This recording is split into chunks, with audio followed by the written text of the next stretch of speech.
India கூட்டணியிலிருந்து 3 முக்கிய தலைவர்கள் இப்போ அமெரிக்கா சுற்றுப்பயணமா இருக்கிறாங்க. காங்கிரஸோட முக்கிய தலைவர் ராகுல் காந்தி, திமுகவின் தலைவர் மு.க. ஸ்டாலின் மற்றும் மக்கள் நீதி மய்யத்தோட தலைவர் கமல்ஹாசன் ஆகிய 3 பேரும் இப்போ அமெரிக்காவுக்கு சுற்றுப்பயணம் மேற்கொண்டிருக்கிறாங்க. இதில் 3 பேரும் அங்கே போய் எதுவும் சந்திப்பாங்களா, இல்லை அங்கே சந்திச்சு எதுவும் பேசிப்பாங்களா அப்படின்ற ஒரு கேள்வியும் இப்போ எழுந்திருக்குது. ராகுல் காந்தி அமெரிக்காவில் இருக்கிற டெக்சஸ் மாகாணத்தில் அங்கே இருக்கிற இந்தியன் கம்யூனிட்டி கிட்ட அவர் பேசியிருக்கிறாரு. அவர் இந்தியாவோட அந்த டைவர்சிட்டியை அந்த இடத்துல தூக்கி பிடிச்சி பேசியிருக்கிறாரு. அதாவது ஆர்எஸ்எஸ்ஸை இதில் விமர்சனமும் பண்ணியிருக்கிறார். ஆர்எஸ்எஸ் இந்தியா ஒரே நாடு ஒன்றா தான் இருக்கணும் அப்படின்ற மாதிரியாகவும், இந்தியா இஸ் ஒன் அப்படின்ற ஒரு விஷயத்தை ஆர்எஸ்எஸ் முன்வைக்கிறதாகவும் சொல்லியிருக்கிறாங்க. அங்கே எல்லாமே ஒரே மாதிரியானதாக தான் இருக்கணும் அப்படின்றத ஆர்எஸ்எஸ் நம்புறதாகவும், ஆனால் இந்தியா ஒரு டைவர்ஸான நேஷன், அதுக்கு இருக்கிற பன்முகத்தன்மை தான் இந்தியாவோட முக்கிய பலம். அதாவது அமெரிக்கா போல இந்தியாவும் ஒரு பன்முகமான ஒரு தேசமாக தான் இருக்குது அப்படின்றதையும் அவர் குறிப்பாக சொல்லியிருக்காரு. அதுவும் இல்லாமல் லாங்குவேஜாக இருக்கட்டும், இல்லை ரிலீஜனாக இருக்கட்டும், ட்ரெடிஷனாக இருக்கட்டும், சாதியாக இருக்கட்டும், இல்லை வரலாறு அப்படின்னு சொல்லிட்டு எதுலேயுமே ஒரு பிளவு இல்லாமல் இருக்கணும்.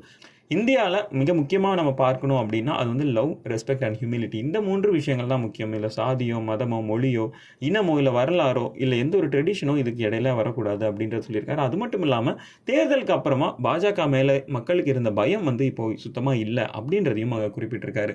மு.க. ஸ்டாலின் அங்கே இன்வெஸ்ட்மெண்ட்ஸ் அட்ராக்ட் பண்ண போயிருக்கிறாரு. அவர் இதுவரைக்கும் பலாயிரம் கோடிக்கு எம்ஓயுவும் சைன் செய்யப்பட்டிருக்குது. அதாவது 2030க்குள்ள தமிழ்நாட்டை ஒரு $1 ட்ரில்லியன் எக்கனாமியாக மாற்றிடணும் அப்படின்ற ஒரு எண்ணத்தை நோக்கி இப்போ மு.க. ஸ்டாலின் அந்த ஒரு சுற்றுப்பயணத்தை மேற்கொண்டிருக்கிறாரு. பல இன்வெஸ்ட்மெண்ட்டையும் இதுவரைக்கும் எம்ஓயு சைன் பண்ணப்பட்டிருக்கு.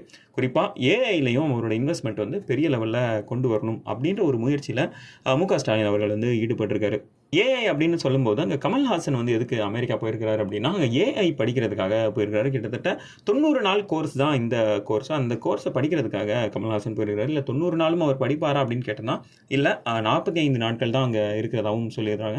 எதனால் அப்படின்னா, இங்கே சில கமிட்மெண்ட்ஸ் இருக்கிறதுனால அந்த 90 நாளும் அந்த இடத்துல அவரால் முடிக்க முடியாததுனால ஒரு 45 நாட்கள் மட்டும் அந்த கோர்ஸை அவர் அட்டன் பண்ண இருக்கிறதாகவும் சொல்லியிருக்கிறாங்க. இப்போ அண்மையில் ஏஐ அப்படின்றது தமிழ் சினிமாவுக்குள்ளே கொஞ்சம் கொஞ்சமாக வர தொடங்கியிருக்கு. இப்போ அண்மையில் ரிலீஸ் ஆன கோட் திரைப்படத்தோட சின்ன சின்ன கண்களில் பவதாரணி அவர்களோட வாய்ஸை ஏஐயில் பயன்படுத்தினதாக இருக்கட்டும், இல்லை அதே மாதிரி இப்போ அண்மையில் ரிலீஸ் ஆன வேட்டையன் படத்தில் இருந்த மனசுலாயோ பாட்டில் மலேசியா வாசுதேவனர்களோட வாய்ஸை ஏஐயில் யூஸ் பண்ணதாக இருக்கட்டும், விஜயகாந்த் அவர்களுக்கு கோட் படத்தில் ஏஐ மூலமாக காட்டியதாக இருக்கட்டும், இல்லை கோட் திரைப்படத்தில் விஜயோட சிறிய வயது அவதாரத்தை ஏஐ மூலமாக பயன்படுத்தினதாக இருக்கட்டும்.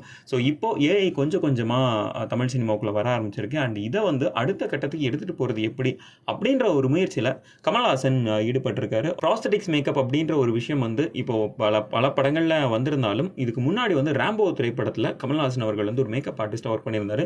அப்போ அங்கே போய் ப்ராஸ்தட்டிக்ஸ்னா என்ன அப்படின்ற பல விஷயங்கள் அதை பற்றி கற்றுக்கிட்டு அதுக்கப்புறமா இந்தியன் திரைப்படத்தில் அந்த ப்ராஸ்தட்டிக்ஸை கமல்ஹாசன் பயன்படுத்தினார். அதுக்கப்புறம் இப்போ வர்ற இந்தியன் 2 திரைப்படம் வரைக்குமே அந்த ப்ராஸ்தட்டிக்ஸை அவர் பயன்படுத்திட்டு வர்றாரு.